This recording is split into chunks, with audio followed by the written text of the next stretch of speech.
like a love songs. I'm tired of this, and I wanna tell you straight just like it is. You're watching me like you want me, but you're still holding back, still holding back. Honestly, you're annoying me with the way that you keep playing. Show me your love like it is, like it is. And open my heart like you're fearless.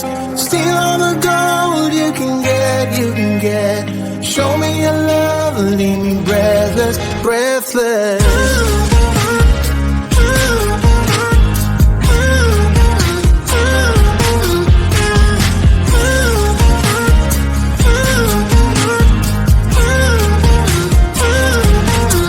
I'm out of patience, I'm out of feels, but I guess I'm waiting around for something real. I'm going crazy, like what's the deal? Cause I want you to show me what you feel. You're watching me like you want me, but you're still holding back, still holding back. Honestly, you're annoying me with the way that you keep playing.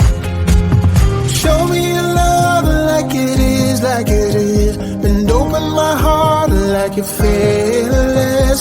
Steal all the gold you can get, you can get. Show me your love, leave me breathless, breathless.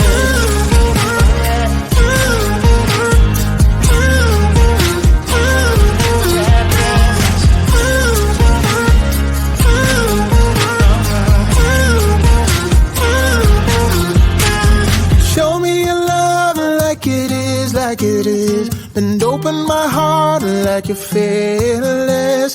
Steal all the gold you can get, you can get. Show me your love, leave me breathless, breathless.